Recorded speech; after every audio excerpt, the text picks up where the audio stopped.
I'm not talking about Perry, who happens to be a nice guy. Really. He is a nice guy. But he came after me hard, didn't he? Yeah. You know, I had dinner with him a couple of years ago. I thought he was terrific, and then he came after me very hard. And you know, I gave him a really good, I said, it's sort of easy.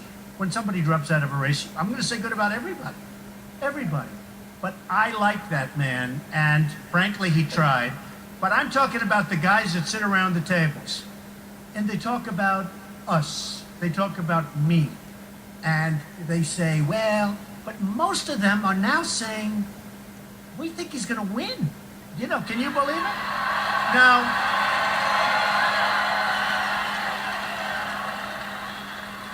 we still have a few out there. The hatred is so incredible. It's so incredible. Absolute hatred. I watch some of these guys, like this guy. Should I mention names?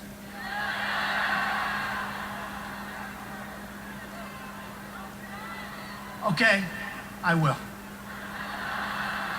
The problem is, when I mention them, they can never ever support me. That's the problem. And you know, look at all those live television feeds. It's always tough. Every time I speak, they put me on live television, so I have to make different speeches. These guys go around, they make the same speech hundreds and hundreds and hundreds of times. Nobody cares. It's true. It's true. It's true. You know, you got CNN Live, you got them all.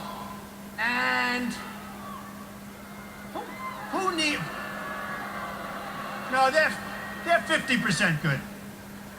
50%. They've been pretty nice. But you know, who really, when you think about it, who has to do this? So I come out today. How many live feeds you have? Many. Look at all those cameras back there. Take a look, everybody. Now, if you like the media, give them a big hand. And if you don't, give them a big boo. I had a feeling.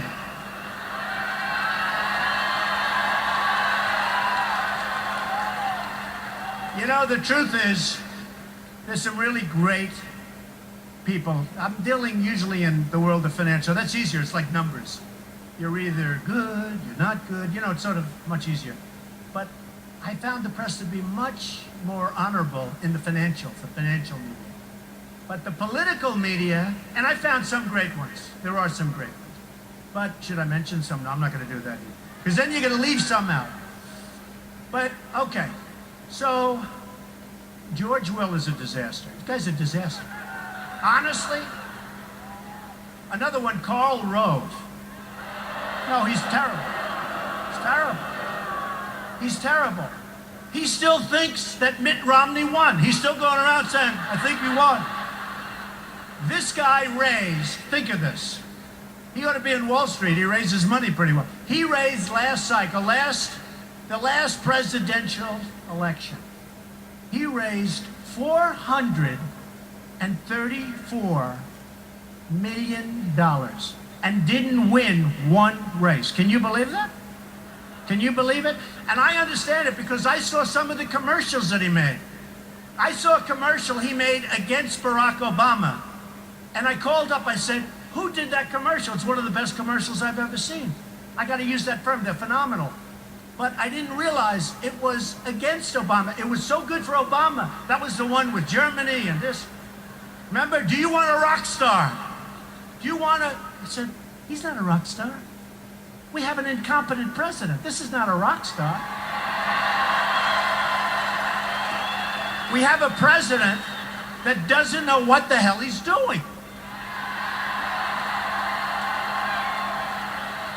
So Karl Rove, every night, you know, some of these guys like George Will and Karl Rove, and a few others, but those who I mentioned, they're like anybody in the real estate business, right? A couple of us. I love real estate. And let me just tell you, one of the great people in sort of the, Andy Beal Bank. Stand up, Andy. Stand up. Come on, he's a shy man. He's only worth about $6 billion. He's a great guy. He's been a great friend of mine. I don't want to borrow any money from him because he expects it to be paid back in full and on time. Right, Andy? But you look at some of these guys, and they're like boilers, okay? Real estate. They're like boilers. Bill O'Reilly the other night said, and Bill O'Reilly's a good guy, great guy. He is a good guy. Great guy. Although he's tough, and he's tough with me, that I can tell you. Some people say, how can you say he's a great guy, but he's fair? But I saw Karl Rove on a show the other night, and the name Trump came up, and you could see it was like a boiler ready to explode. I think the guy is a total incompetent jerk. But him, and there are others. But I would say this, anybody that gives him, Karl Rove, and others, the group of losers, anybody that gives them money, you're losers yourself. Doesn't make sense, because they don't know what they're doing. So the polls come out, and everybody's surging. But Trump, they don't want to say I'm surging. I went up to 40% today in New Hampshire. You saw that. 40%.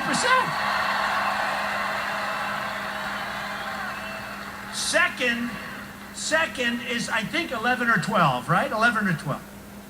And I won't mention names, because he's actually a nice guy. I'll mention names. Why shouldn't I? Should I? Yes. Right? It's Ben Carson. He's a nice man. I think he's in second place at 11 or 12%. Now, I'm at 40, and it's actually 41, but they don't want to say that. They don't want to give me the little benefit of a couple of... You know, if I'm 40.9, they'll say I'm at 40. Do you understand that? So Ben Carson, good guy, I think he's 11 or 12, and they're saying, Carson, here's the headline, Carson surging. I said, what about me? Where's my name? I'm at 40. Where's my name? It's unbelievable. Do you know where my name is? They don't know where my name is either. By the way, can you see in the back? They have the best view. Can you see it's really my hair? Well, that's the other thing. I mean, I get killed on that. I had an article recently. It's true. They have the best view. They know. Not that bad, right? I mean, I have friends, it's over. I have many friends, the hair is over. But I had the article the other day, a great article. They said Trump is a financial genius, right? They said all good things. They said he's doing great here. But they said he wears the worst hairpiece I've ever, the writer said this, wears the worst hairpiece. And I said, that's terrible. So I can't show the article to anybody, even though it was a good article.